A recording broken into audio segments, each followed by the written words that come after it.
शिव शक्ति का संयोग ही परमात्मा है, या यूँ कहिए कि परमात्मा का ही स्वरूप है शिव और शक्ति। ये जब दोनों का एकीकरण होता है, जब दोनों एक होते हैं, तब ये परमात्मा के स्वरूप में आ जाते हैं। शिव की जो पराशक्ति है, उससे चित्त शक्ति प्रकट होती है। शिव जी की पराशक्ति से चित्त शक्ति प्रकट होती है और चित्त शक्ति से आनंद शक्ति का प्रादुर्भाव होता है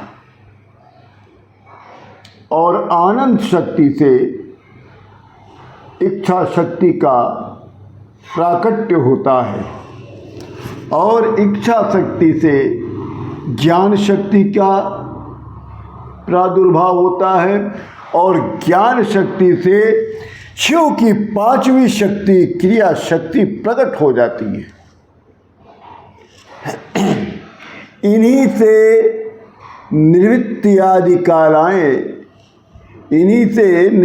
आदि कलाएं ही उत्पन्न होती हैं। चित्त शक्ति से नाद और आनंद शक्ति से बिंदु का प्राकट्य होता है। इच्छा शक्ति से माकार का प्राकट्य हुआ और ज्ञान शक्ति से पांचवा स्वर जो है उकार की उत्पत्ति हुई और क्रिया शक्ति से आकार की उत्पत्ति हुई। तो इस प्रकार प्रणव ओम का प्राकट्य हुआ। शिव जी से ईशान उत्पन्न हुए और ईशान से तत्पुरुष का प्रादुर्भाव हुआ और तत्पुरुष से अघोर का और अघोर से वामदेव का और वामदेव से सद्योजात का प्राकट्य हुआ। इस आदि अक्षर प्रणव से ही मूलभूत 5 स्वर 33 व्यंजन के रूप में 38 अक्षरों का प्रादुर्भाव हुआ। उत्पत्ति क्रम में ईशान से सात्यतीता कला उत्पन्न होती है और ईशान से ही चित्त शक्ति द्वारा मिथुन पंचक की उत्पत्ति होती है।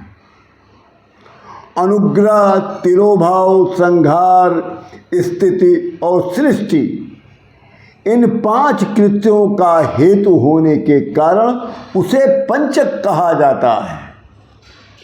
ये बात तत्वदर्शी ज्ञानी मुनियों लोग ने बताया। वाच्यवाचक के संबंध में उनमें मिथुन तत्व की उत्पत्ति होती है।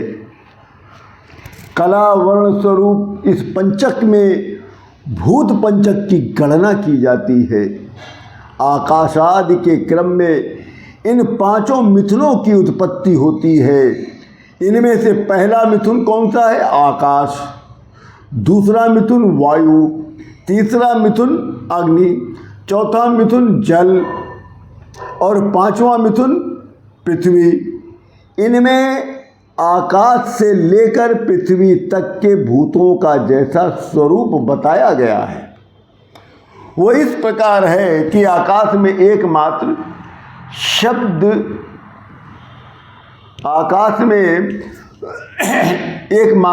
शब्द ही गुण है।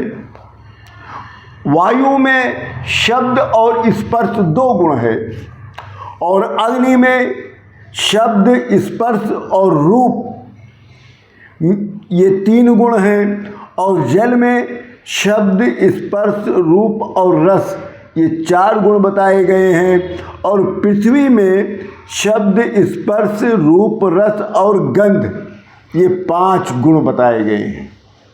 यही भूतों का व्यापक तत्व कहा जाता है। अर्थात शब्दादि गुणों द्वारा आकाशादि भूत, वायु आदि परवर्ती भूतों में किस प्रकार व्यापक है यही बताया जाता है। इसके विपरीत गंधादि गुणों के क्रम में वे भूत पूर्ववर्ती भूतों से व्याप्य है, अर्थात गंध गुण वाली पृथ्वी जल का, रस गुण वाला जल अग्नि का व्याप्य है इत्यादि रूप से इनकी व्यापकता को समझना चाहिए। 5 भूतों महत तत्व का यह विस्तार ही प्रपंच कहलाता है। सर्वसमिष्टि का जो आत्मा है उसी का नाम तो विराट है। पृथ्वी तल से लेकर क्रमशः शिव तत्व तक जो तत्वों का समुदाय है वही तो ब्रह्मांड है। वह क्रमशः तत्व समूह में लीन होता हुआ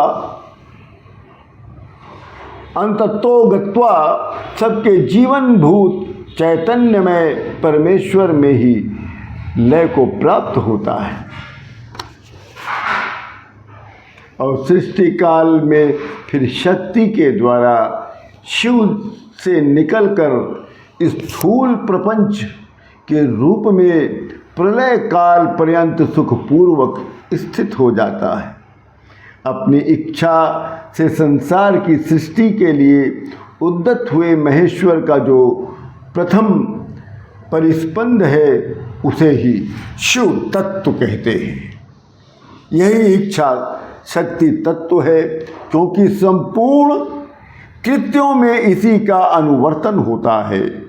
ज्ञान और क्रिया इन 2 शक्तियों में जब ज्ञान का आधिक्य हो तब उसे सदा शिव तत्व समझना चाहिए।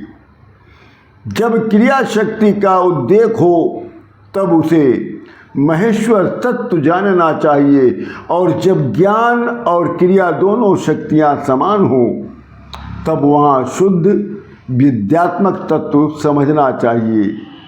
जब शिव अपने रूप को माया से निगृहीत करके संपूर्ण पदार्थों को ग्रहण करने लगता है तब उसका नाम पुरुष हो जाता है। ओम श्री पार्वती पतये नमः। हर हर महादेव।